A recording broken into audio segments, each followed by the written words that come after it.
Hello bachon, let's read the question. The question says a tube of 1 mm bore is dipped into a vessel containing a liquid of density 0.8 gram per centimeter cube.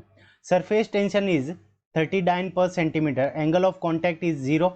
Calculate the length which the liquid will occupy in the tube when tube is held inclined to vertical at angle of 30 degree. ठीक है बच्चों। इस question के अंदर हमें capillary rise का ये question given है और इसके अंदर जो ट्यूब है वो वर्टिकल से कितना 30 डिग्री के एंगल के ऊपर इसको हेल्ड करके रखा हुआ है। इस क्वेश्चन को करने के लिए हम क्या करेंगे, की कंसेप्ट अप्लाई करेंगे और की कंसेप्ट के अंदर हम क्या करेंगे, फोर्स बैलेंस करेंगे। Force balance. ठीक है बच्चों। फोर्स बैलेंस से हम इस क्वेश्चन को सोल्व करेंगे। तो सबसे पहले हम डायग्राम के थ्रू ये देखेंगे कि इसके ऊपर फोर्सेस कौन कौन से लग रहे हैं। फोर्स बैलेंस के थ्रू ये हमारा क्वेश्चन होगा। तो देखो, मान लेते हैं कि यहाँ पे इसको लिक्विड के अंदर डुबाया जाता है। तो पहले तो यहाँ पे वर्टिकल के साथ में ये वाला एंगल है वो हमारा कितना हो गया, 30 डिग्री हो गया। ठीक है बच्चों। और यहाँ पे ये वाला एंगल भी हमारा कितना होगा, ये 30 है तो ये वाला एंगल भी हमारा कितना हो जाएगा, 30 डिग्री का हो जाएगा। This angle is also 30 degree.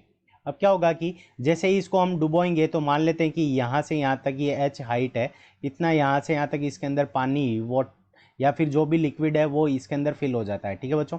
यहाँ पे लिक्विड है जिसकी डेंसिटी हमें 0.8 गिवन है। तो क्या होगा कि यहाँ पे ये पूरी वाटर की ये सरफेस बनेगी, फ्री सरफेस। तो इस फ्री सरफेस के ऊपर क्या लगेगा, ऊपर की तरफ हमारा पूरी सरफेस के ऊपर क्या लगेगा, सरफेस टेंशन T लगेगा। और क्या होगा कि इसका जब वाटर ऊपर की तरफ चढ़ेगा तो इसका वेट नीचे की तरफ लगेगा। तो वेट के दो कंपोनेंट हो जाएंगे। तो ये वाला जो कंपोनेंट होगा तो इस कंपोनेंट को बैलेंस कौन करेगा, तो टी करेगा। ठीक है बच्चों। W cos alpha. तो वेट जो है, वेट का जो कंपोनेंट है W कोस अल्फा, इसको बैलेंस कौन करेगा, तो यहाँ पे जो हमारा सरफेस टेंशन है और वो सरफेस टेंशन हमारी इस पूरी सरकमफेरेंस पर लगेगा, पूरी सरकमफेरेंस पर। तो T मल्टीप्लाइड बाई 2πr, ये हमारा क्या हो जाएगा, फोर्स बैलेंस हो जाएगा। तो W कोस अल्फा को कौन बैलेंस करेगा, तो हमारा सरफेस टेंशन बैलेंस करेगा। अब देखो, वेट को हम क्या लिख सकते हैं, M मल्टीप्लाइड बाई जी, और M को हम क्या लिख सकते हैं, लिक्विड की density rho multiplied by volume. अब वॉल्यूम कितना होगा, तो देखो यहाँ पे इसका हमें गिवन है πr², ये एरिया हो गया। और मान लेते हैं कि h हाइट तक हमारा लिक्विड गया है तो मल्टीप्लाइड बाई h। ये हमारा क्या हो गया, वॉल्यूम हो गया। और इसको हम क्या कर देंगे, g से मल्टीप्लाई कर देंगे और मल्टीप्लाइड बाई कोस अल्फा। और यहाँ पे इसको कौन बैलेंस करेगा, T मल्टीप्लाइड बाई 2πr। अब अगर यहाँ पे हमें एंगल ऑफ कॉन्टैक्ट 0 नहीं दे रखा होता तो उस कंडीशन के अंदर यहाँ पे एंगल ऑफ कॉन्टैक्ट का भी आता, पर यहाँ पे एंगल ऑफ कॉन्टैक्ट 0 है तो कोस 0 की वैल्यू 1 हो जाती है। तो यहाँ पे कोस थीटा से मल्टीप्लाई नहीं हो रहा है। और यहाँ पे T की वैल्यू हो गई मल्टीप्लाइड बाई 2πr। अब देखो यहाँ पे r² से ये r कैंसिल हो जाएगा, पावर कैंसिल हो गई, पाई से ये हमारा पाई कैंसिल हो जाएगा। और तो यहाँ से हमारे पास में क्या आ जाएगा, 2t। तो h की वैल्यू हमें फाइंड आउट करनी है। तो h इज इक्वल्स टू हमारे पास में क्या आ जाएगा, 2t divided by rho R G cos alpha. ठीक है बच्चों, रो आर जी कोस अल्फा। अब सारी वैल्यू हम प्लग इन करेंगे। तो सबसे पहले देखो, हमें बोर गिवन है, बोर मीन्स क्या हो गया, डायमीटर हो गया। तो रेडियस हमारी क्या हो गई, अब सारी जो हमें दे रखी है वो CGS के अंदर दे रखी है क्वांटिटीज। तो हम क्या करेंगे कि इसको CGS में कन्वर्ट करने के लिए radius is equals to diameter divided by 2।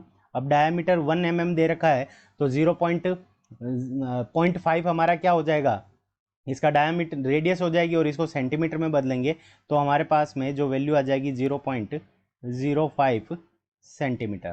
ठीक है बच्चों। तो ये 0.05 सेंटीमीटर ये हमारी आ गई। तो अब हम हाइट कैलकुलेट करेंगे। तो h is equals to 2 multiplied by t की वैल्यू हमें कितनी गिवन है, सरफेस टेंशन की 30 डाइन पर सेंटीमीटर। तो यहाँ पे 2 multiplied by 30 divided by rho की वैल्यू हमें कितनी गिवन है, 0.8 मल्टीप्लाइड बाई यहाँ पे 0.8, रेडियस हमारी कितनी आ गई 0.05 सेंटीमीटर मल्टीप्लाइड बाई जी की वैल्यू CGS के अंदर कितनी हो जाएगी 980 मल्टीप्लाइड बाई कोस 30। ठीक है बच्चों। और यहाँ पे हमारी कोस 30 की वैल्यू कितनी हो जाएगी, √3 डिवाइडेड बाई 2। तो 2 ऊपर चला जाएगा और नीचे हमारे पास में क्या रह जाएगा, √3 3 बच जाएगा।